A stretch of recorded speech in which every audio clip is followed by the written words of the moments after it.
Você está com a sua Bíblia aí? Vamos lá? Abra comigo a sua Bíblia, livro de Gênesis. Eu gostaria de ler apenas um versículo com você. Gênesis capítulo 8, versículo 13. Gênesis 8, versículo 13.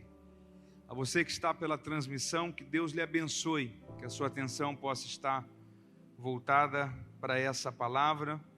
Não sei se o pastor Rafael e a pastora Carla estão pela transmissão, mas se estão, meu abraço, meu muito obrigado, que alegria poder servir ao SEI de Cabo Frio nesse primeiro domingo de 2022. Gênesis capítulo 8, versículo 13. Você encontrou aí? Vamos lá?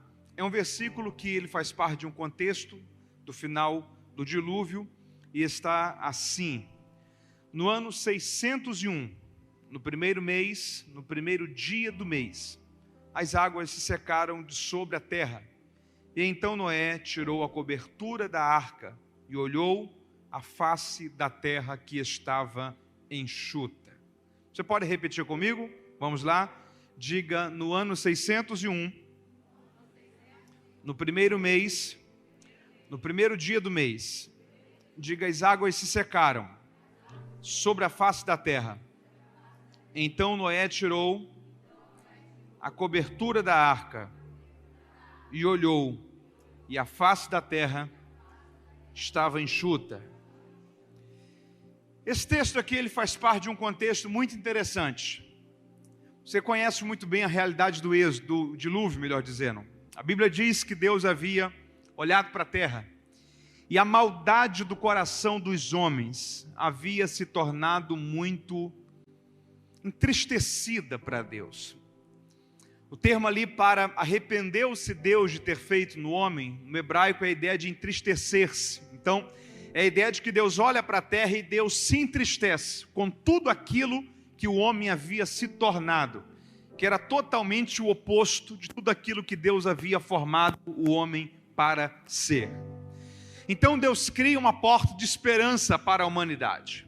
Deus diz a Noé que ele construísse uma arca, e todos que estivessem dentro dessa arca seriam guardados para um tempo posterior, porque Deus haveria de destruir a humanidade dentro do contexto que estava fora da arca, e apenas dentro da arca haveria salvação e haveria recomeço. Nós sabemos muito bem que, em primeiro lugar, aquilo ali é um tipo de Cristo, porque da mesma forma que o juízo de Deus veio sobre os dias de Noé, o juízo de Deus também virá sobre o tempo. Não sabemos se esse é um tempo próximo, mas certamente sobre um tempo vindouro. Da mesma forma que o pecado de toda a humanidade atraiu a ira de Deus sobre os homens, a iniquidade que a humanidade tem construído e formado ao longo de séculos, décadas, anos, séculos e tempos de um modo geral, irão também atrair a ira de Deus para um tempo de juízo futuro. Desta vez sabemos que não será mais com água, será com fogo, mas haverá também um tempo de juízo vindouro sobre toda a humanidade. Só que da mesma forma que todos aqueles que estavam dentro da arca foram salvos, todos aqueles que estiverem em Cristo Jesus também serão salvos. Porque Cristo é a nossa fortaleza, é o nosso refúgio, e nele nós estamos totalmente, completamente guardados. Aquela arca foi um habitat de proteção e de segurança para aqueles que vivenciariam a próxima fase da humanidade. Por 40 dias e 40 noites chove a chuva, a água sobre a terra. E a Bíblia diz que por um ano a terra ficou totalmente submersa. Só que Gênesis capítulo 8, versículo 13, que é o texto que nós lemos essa noite, começa dizendo que no ano 601 da vida de Noé, no primeiro mês, no primeiro dia do mês, as águas se secaram sobre a face da terra. Eu confesso a você que eu sempre fui muito resistente com tudo aquilo que era data comemorativa. Então a ideia, por exemplo, de Natal, de Páscoa, de aniversário, de Ano Novo, para mim sempre foi um dia muito comum, por causa da ideia de que a vida ela vai continuar. Se você ficou muito preso ao Ano Novo, à virada do ano, que alegria, que legal, 2022, eu tenho certeza que nesses primeiros dias do novo ano, você percebeu que a vida apenas deu sequência. Os problemas continuaram, as dívidas também, os medos também, os complexos a serem vencidos também, os sonhos a serem alcançados também, porque eu sempre tive essa ideia de que a vida continua. É só um marco que você tem ali. E, na verdade, o Carlos Drummond de Andrade, ele tem um poema muito interessante, porque ele diz que quem teve a ideia de dividir a vida em anos e os anos em meses, teve uma ideia genial, muito fantástica. Porque quando você vai chegando ali em novembro, dezembro, dá-se a sensação de esgotamento. Parece que medos, situações que você não conseguiu resolver, aquilo ali vai se acumulando, e quando vai chegando o final do ano, a sensação é mais um ano que talvez isso daqui não conseguiu ser resolvido e transicionado. Mas quando você vira de dezembro para janeiro, a ideia é de renovo, é de refrigério, é de um novo oxigênio. Parece que a vida começou de novo.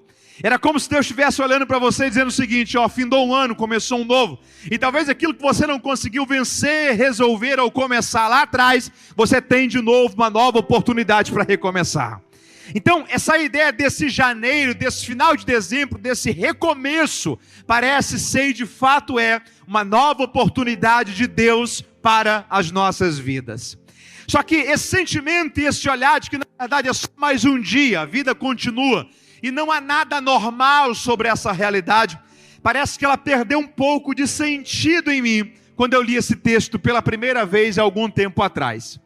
Porque é muito interessante que o Senhor estabeleceu uma data pontual para determinar o fim do dilúvio e o início de um novo ciclo. Poderia ser qualquer dia de qualquer mês, mas a Bíblia diz que foi o primeiro dia do primeiro mês de um ano novo, o ano 601 da vida de Noé. Era como se Deus estivesse falando para ele, dizendo o seguinte: Noé, é o seu dia de ano, começou de novo. É o primeiro mês, é o primeiro dia, e é exatamente nesse dia que Deus permite que a terra se seque. Depois de 12 meses da terra totalmente submersa, depois de 365 dias de aparentemente uma realidade que não mudou, que não sofreu nenhuma alteração, um cenário que aparentemente estava do mesmo jeito, da mesma forma, como se não houvesse a sensação de ontem, hoje, agora, parece que o tempo está parado, que a vida está parada, que não há nada novo. Primeiro dia, primeiro mês de um novo ano, Deus faz a terra se secar. É Deus olhando para Noé e dizendo assim: Noé, há um tempo de recomeço para você. Há uma nova oportunidade para você vivenciar uma nova história. Há uma nova oportunidade para você começar um novo ciclo, viver uma nova vida, recomeçar uma nova página da história da sua existência. E eu quero crer e profetizar em nome de Jesus que esse início de 2022 é o início de terras sendo secas para que você possa pisar sobre elas. É o início de fins de ciclos, de estações mudando. Eu quero crer em nome de Jesus que nesse ano começa a ser construída uma história extraordinária de Deus para a sua vida, para a sua família, para o seu futuro, para a sua casa. É um tempo de nova estação, é um tempo de nova época, é um tempo de nova configuração. Talvez toda a realidade que pode ter aprisionado você, trazido medo, insegurança, trauma, incerteza, a terra está secando para que você possa pisar sobre ela. É o primeiro dia do primeiro mês, é um tempo novo, é uma fase nova, é Deus dizendo: há uma nova história a ser vivenciada. O dilúvio vai passar, a terra vai se secar e você vai poder pisar sobre ela para começar a vivenciar uma nova história de vida. Deus fez questão de dar essa sensação para Noé, porque tudo passa pela mente, pelo sentimento, pelo pensamento, pela expectativa. Na verdade, 95% pelo menos da nossa vida vai depender da nossa saúde física e emocional. Como está a sua mente, os seus pensamentos, como você está lidando com isso, gerando e gerindo isso na sua vida. Grande parte da sua vida vai passar por isso. E dentro de um cenário de esgotamento para Noé, sensação de quanto tempo que isso daqui ainda vai durar. Tem quase um ano que não se vê terra. Deus deixa o primeiro dia para fazer as terras se secarem e dizer assim: Noé, não tem a ver só com uma data de um início de um novo ano, não. Tem a ver com um ciclo que se finda, uma etapa que se começa, um tempo novo que chega para a história da sua vida. Deixa eu lhe fazer uma pergunta essa noite. Você precisa viver um tempo novo de Deus sobre a história da sua vida? Levante sua mão e diga assim: Senhor, me ajude a entender as áreas que a terra precisa secar, para que eu pise sobre ela, para viver a história que o Senhor preparou. Então, eu gostaria de rapidamente deixar você 3 lições, ou 3 conselhos, 3 orientações, 3 palavras diretivas para esse 2022, para esse ano novo. Nesse primeiro domingo, dia 2, o início dessa nova realidade. 3 coisas que você poderia abraçar isso daqui e fazer isso daqui fazer sentido para a sua vida. Primeiro conselho ou primeira palavra para você diante dessa realidade de um ano novo com uma vida nova e projetos novos de Deus para você: planeje os seus próximos passos. Tire a sua vida do modo automático. Você pode repetir isso para alguém? Diga para essa pessoa: planeje os seus próximos passos. Tire a sua vida do modo automático. Jesus tinha uma parábola que foi muito interessante, a parábola do construtor da torre. E ele, na verdade, conta essa história junto com uma outra história que é do rei que vai à guerra. E ele está falando sobre discipulado, ele está falando sobre planejamento de vida. E ele fala o seguinte: imagina que você vai construir uma torre, você vai construir um edifício. Se você vai construir algo que vai ser muito pontual e decisivo para a história da sua vida, o conselho de Jesus é: ninguém que vai construir uma torre precisa se lançar sem fazer os cálculos. Você pode repetir isso comigo? Diga: sem fazer os cálculos. Então a orientação do Senhor era: faça os cálculos. Veja o que vai ser necessário para você construir essa torre até o final dentro do seu orçamento. E então, quando você estiver um planejamento pronto para essa realidade, aí você construa a torre. Então, Mateus, Jesus está dizendo ali para a gente não construir a torre, não. O que Jesus está dizendo ali é o seguinte: construa a torre, mas antes planeje, se organize, faça o cálculo. Por quê? Jesus responde na história, no ensino: para que não corra o risco de se começar algo e não se concluir. E então aquilo que era para ser alegria e celebração se tornarem vergonha por causa de algo que ficou incompleto. Jesus estava ensinando uma coisa ali para a gente: planeje, organize. Estabeleça um planejamento e um propósito acerca dos próximos passos, dos próximos meses, daquilo que tem a ver com os sonhos que você tem pensado para esse ano, para essa vida. Eu tenho certeza que se você pudesse colocar no papel alguns planos, alguns sonhos, alguns anseios para esse ano de 2022, haveria muita coisa que estaria como prioridade a ser vivenciada. Minha palavra a você é: coloque isso no papel, organize isso. Pense o que talvez pode ser um empecilho para que isso aconteça. Faça os cálculos, organize, mas tire a vida do modo automático. Entenda que Deus quer te ajudar a viver uma nova história, e Ele vai começar isso gerando em você uma nova organização e um novo planejamento, para que a torre seja construída por inteiro e o nome dele seja glorificado sobre a sua história. Primeira coisa que você gostaria de deixar para esse 2022 para você: planeje a vida, planeje os próximos meses, planeje e organize, coloque no papel, mapeie talvez quais são os medos, os traumas, as preocupações, os problemas, aquilo que pode ser talvez uma reação adversa, contrária, negativa às decisões, escolhas e princípios a serem adotados para esse ano, e se organize para isso. Faça os cálculos, mas tire a vida do modo automático, planeje e enxergue com olhos melhores esse ano que está começando.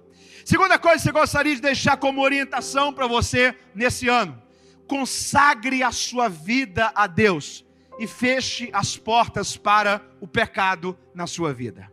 Você pode repetir isso comigo? Diga: a minha vida, mais do que nunca, precisa ser consagrada a Deus.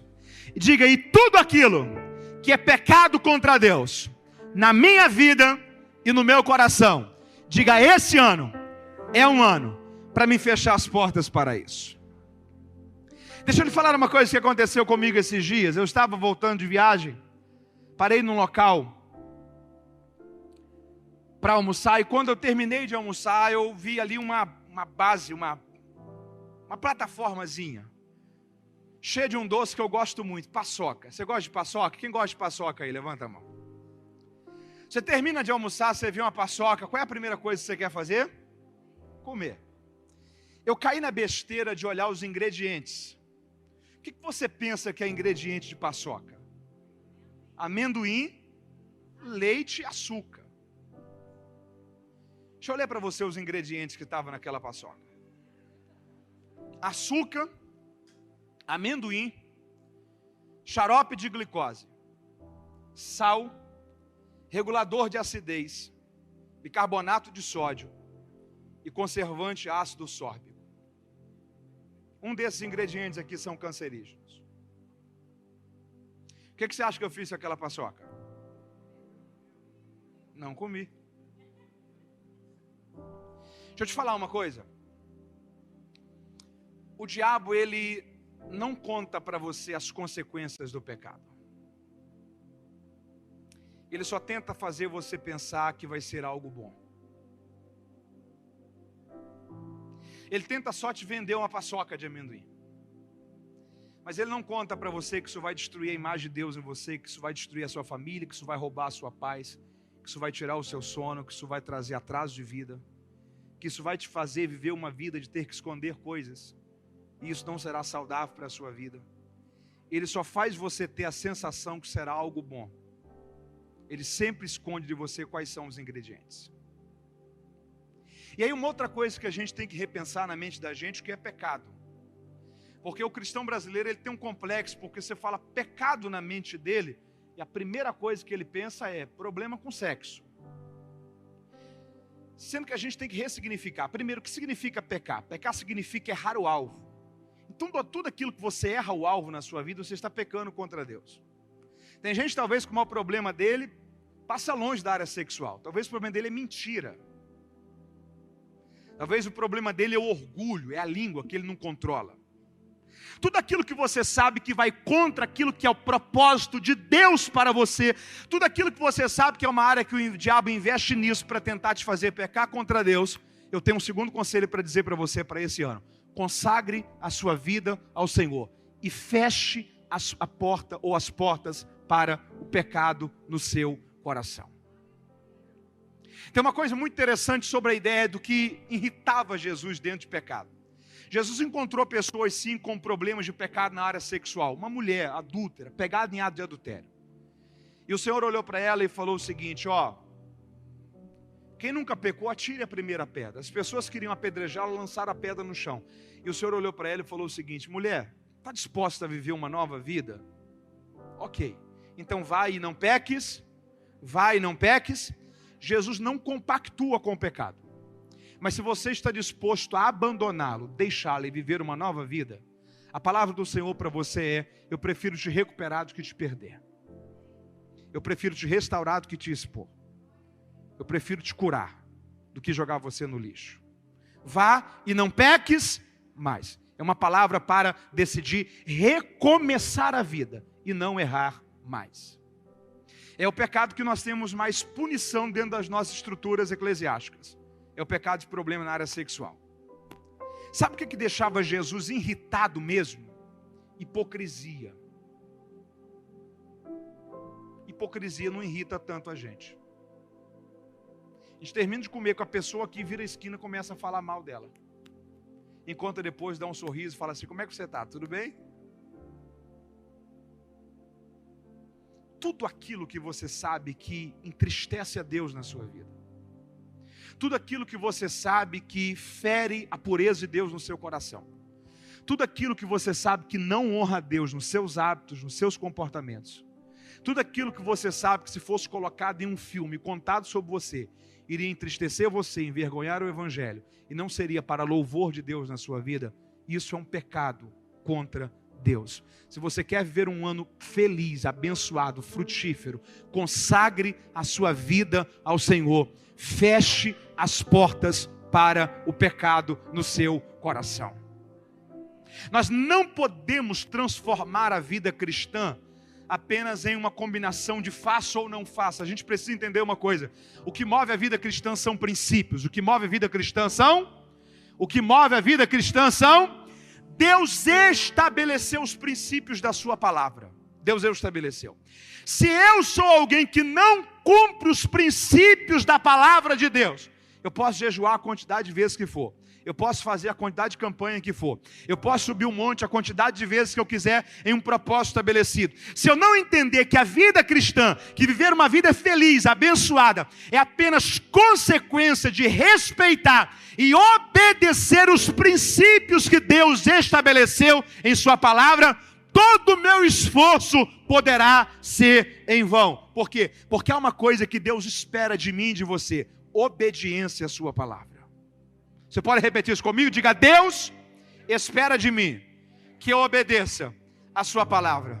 O Senhor olhou e disse assim: ó, eu quero uma coisa de vocês: obediência ao invés de sacrifício.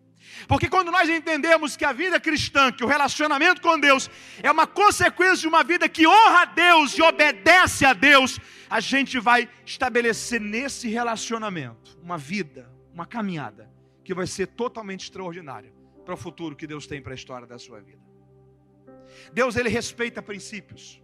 Deus, ele honra princípios. Deus, ele faz princípios tornarem realidades quando nós os respeitamos e quando nós os trazemos para a sua vida. Repita comigo: Deus respeita os princípios que ele estabeleceu. Em primeiro lugar, se você quer ver um ano extraordinário na sua vida, planeje esse ano. Organize esse ano. Coloque os seus projetos. Entenda uma coisa: uma árvore que está pronta na sua mente, uma floresta que está pronta na sua mente, ela se torna real a partir do momento que você lança a primeira semente para plantar uma árvore. Você pode repetir isso comigo? Diga: uma floresta que está pronta na minha mente. Diga: ela se torna real a partir do momento que eu lanço a primeira semente para plantar uma árvore. Em primeiro lugar, se você quer ver um ano extraordinário esse ano, organize isso, planeje isso. Segundo lugar, consagre a sua vida ao Senhor e feche as portas para o pecado na sua vida. Tudo aquilo que você sabe que é contra aquilo que Deus estabeleceu para você, feche as portas para isso. Todas, talvez, amizades, relacionamentos que talvez tenham te puxado mais para longe de Deus do que para perto dele. Deixa eu te falar uma coisa: haverá momentos que para você andar com Deus, talvez você vai ter que deixar de andar com algumas pessoas. Haverá momentos que para você viver uma vida que honra a Deus e glorifica a Deus através das suas atitudes e comportamentos, você vai ter que repensar muita coisa na sua vida, nos seus hábitos, nas suas prioridades, nos seus relacionamentos, nos ambientes que você convive. Consagre a sua vida ao Senhor. Feche as portas para o pecado na sua vida e decida viver um ano que você vai lutar para honrar a Deus. Você verá o resultado de uma vida de esforço para viver o cuidado e a fidelidade ao Senhor na sua história. E em terceiro lugar, se você quer ver um ano extraordinário, em primeiro lugar, planeje isso, organize isso. Em segundo lugar, consagre a sua vida ao Senhor. Feche as portas para o pecado. Em terceiro lugar, se você quer viver esse ano um ano de terra de fato sendo enxuta para você pisar sobre ela. O final não apenas de um ano, mas o final de um ciclo, o começo de uma nova vida. E tem uma frase que eu acho muito interessante, muito crucial. A gente precisa ter um cuidado muito grande para que o futuro não se torne apenas uma repetição do presente. A gente tem que ter um cuidado muito grande para que o futuro não se torne apenas uma repetição do presente. Um futuro que não se torne uma repetição do presente é um futuro de realidade modificada. É um futuro que agora você tem um novo território para pisar sobre ele, a terra sendo enxuta, um recomeço, uma continuidade. Em terceiro lugar, se você quer viver um ano extraordinário na sua vida, vença no seu coração tudo aquilo que pode fazer você voltar a viver as angústias de um ano anterior, de uma vida anterior, de uma época anterior. Mateus, você não tem noção. Eu sou uma pessoa muito boa, mas quando eu lembro de fulano, a vontade que eu tenho é matar ele. Vença isso no seu coração. Mateus, eu sou uma pessoa que me dou com todo mundo, mas quando eu lembro de ciclano, perdão ali eu não libero não. Resolva isso no seu coração. Mateus, eu sou alguém que deseja muito bem para as pessoas. Só que tem algumas coisas aqui no meu coração, na minha memória, na minha mente, que eu ainda não consegui resolver aquilo e deixar aquilo onde tem que ficar, que é no passado. Resolva isso no seu coração. Você não vai conseguir viver um ano melhor se você trazer para esse ano as mesmas angústias, medos, traumas, manias, situações que você sabe que não cooperam para o bom funcionamento do propósito de Deus sobre a história da sua vida. José ensina uma coisa para a gente. Você está comigo aí? Diga amém. José ensina uma coisa para a gente. Que bom ficar em pé aqui junto com vocês. Nós já vamos cantar, mas ouça isso. José ensina uma coisa para a gente. Se tem alguém que tinha tudo para crescer revoltado, era José. Foi vendido pelos irmãos, perdeu a mãe no parto de um dos irmãos, lidava com um pai que tinha que dividir o coração mediante aos filhos mais velhos que perseguiam ele. Foi vendido com 17 anos, ficou 11 anos como escravo. Aí depois que ele saiu da escravidão, foi vítima de uma calúnia e foi preso por algo que ele não fez, ficou mais 2 anos preso.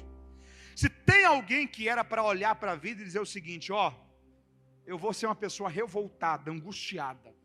Primeira possibilidade que eu vou ter de se vingar dos meus irmãos, eu vou fazer. Primeira possibilidade que eu tiver de devolver o mal para quem um dia me fez o mal, eu vou fazer isso daí se tornar real. Se tinha alguém para crescer com esses sentimentos no seu coração, era José. Aí José foi colocado para ser governador do Egito. Teve a opção de fazer o mal para os irmãos, fez o bem. Teve a opção de devolver na mesma moeda, decidiu fazer o bem para quem o havia feito mal.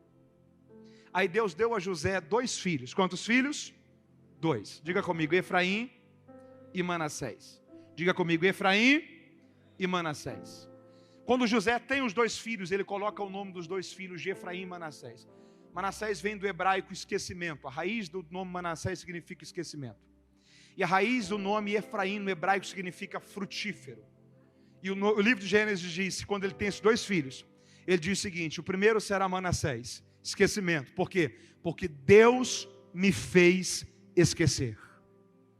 Deus me fez esquecer.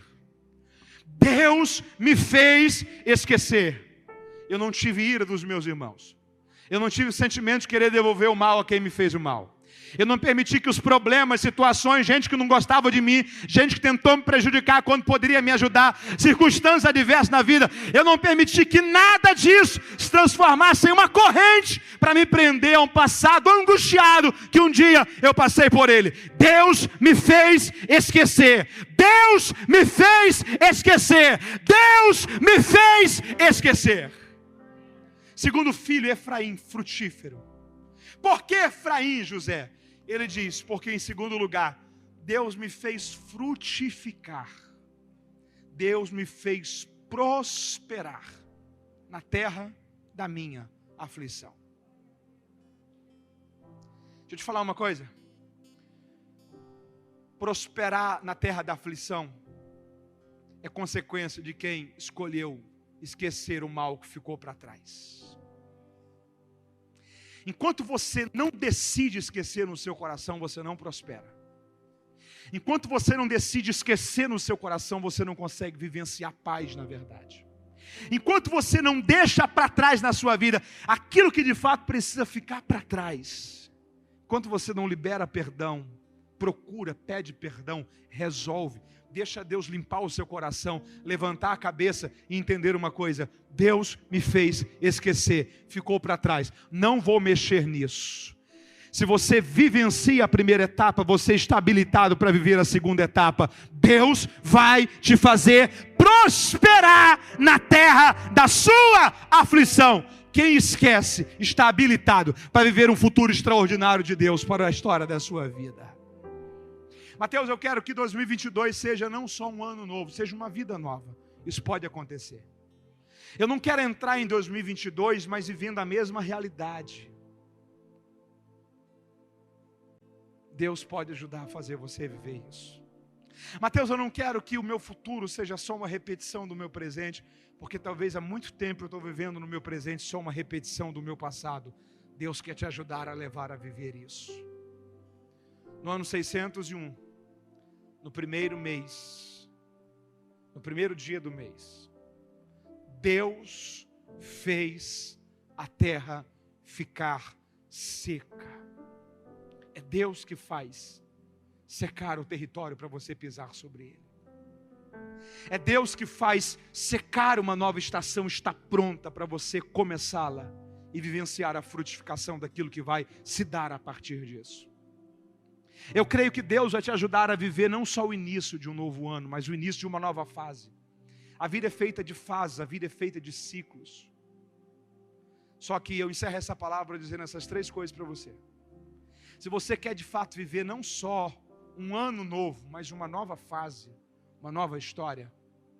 Se você quer de fato, não apenas mudar um mês do calendário, um ano no calendário, mas quer mudar uma página da vida, quer ver a terra se secar, e você deixar essa arca, e esse cenário que até então não havia estabilidade nele, pisar sobre ele, e perceber que Deus está te conduzindo para fases e ciclos novos da tua história. Em nome de Jesus, ouça isso. E aqui eu encerro essa palavra. Planeje. Enxergue. O futuro não será acidental, será intencional. Você recebe essa palavra? Fica em pé comigo em nome de Jesus. Planeje, pise, toque, enxergue. Como fruto do planejamento, consagre a sua vida ao Senhor. Use esse primeiro domingo para você dizer: Senhor, tudo aquilo que há na minha vida, que eu sei que não tem te agradado, eu quero consagrar isso ao Senhor. Tudo aquilo que eu sei que, em que área for da minha vida, não tem glorificado a Ti, eu quero consagrar isso ao Senhor. Eu quero fechar as portas para o pecado, eu não quero brincar contigo. Eu não quero viver uma vida dividida no coração. Eu quero consagrar a minha vida a Ti. E eu quero dizer não para tudo aquilo que o Senhor diz não. E eu quero me aproximar de tudo aquilo que faz parte do Teu plano para a minha vida. Consagre sua vida ao Senhor. E deixe para trás o que precisa ficar para trás. Vença o que precisa ser vencido. Decida esquecer. Decidir esquecer te fará começar a prosperar. Você entende essa palavra? Coloque sua mão no seu coração em nome de Jesus. Feche seus olhos. Senhor, nós queremos te louvar por 2022 que se inicia. Hoje é o segundo dia desse ano. Queremos te agradecer porque o Senhor tem nos conduzido. E nós sabemos que a vida não é por um acaso, que os livramentos não são por um acaso, que tudo faz parte de um propósito, de um planejamento do Senhor para a nossa vida. Senhor, nós queremos consagrar a Ti esse novo ano. Nós queremos pedir ao Senhor pela nossa casa, pela nossa família, pelos sonhos, projetos. Queremos pedir ao Senhor, ó Pai, pelos nossos familiares. Queremos pedir ao Senhor por essa cidade. Queremos pedir ao Senhor por essa nação. Que seja um ano, Senhor, de cuidado do Senhor sobre o Brasil. Que seja um ano que o Senhor traga, ó Pai, o favor do Senhor sobre nós. Nós queremos pedir ao Senhor que venha sobre nós entendimento do Senhor. Que esse meu irmão e essa minha irmã que ora comigo agora, que o Senhor dê a ele, a ela sabedoria, entendimento. Para que haja, ó Pai, planejamento, para que a torre não seja construída pela metade, para que os projetos não fiquem pelo caminho, mas que sejam começados, sejam bem executados, sejam concluídos, e a nossa vida seja, ó Pai, um modo de glorificarmos a Ti, através de tudo aquilo que é construído para a glória do Teu nome. Deus, que o Senhor traga sobre nós entendimento, organização, que o Senhor abra a nossa mente e o nosso entendimento. Eu estou crendo e profetizando esta palavra para esse meu irmão e essa minha irmã que me ouve, que será um ano de organização, de planejamento, de crescimento, que ele será bem sucedido, que ela será bem sucedida, que ele e ela vão alcançar êxito, ó Pai, nos seus sonhos, projetos e organizações. O Senhor vai nos dar graça de começar e concluir para a glória do Teu nome. Nós queremos pedir ao Senhor que seja um ano, ó Pai, de consagração da nossa vida, do nosso coração, do nosso tempo a Ti. Deus, que o pecado não tenha espaço em nossas vidas, em nossos corações. Que seja um ano, ó Pai, que a nossa vida venha inspirar outros a também Te servirem, aproximar-se do Senhor. E nós queremos pedir ao Senhor que seja um ano de esquecer tudo o que precisa ser esquecido. E que seja um ano de prosperar em toda terra de aflição, um ano para recomeçar, um ano de vitória sobre nós. Eu abençoo esse meu irmão, eu abençoo a sua casa, a sua família. Nós abençoamos esse ano em nome de Jesus. Nós abençoamos a nossa cidade, a nossa nação, que se cumpra em nós o Teu plano, que possa secar o território que o Senhor tem como propósito recomeçar a história nele, em nome de Jesus. Amém? Que Deus te abençoe.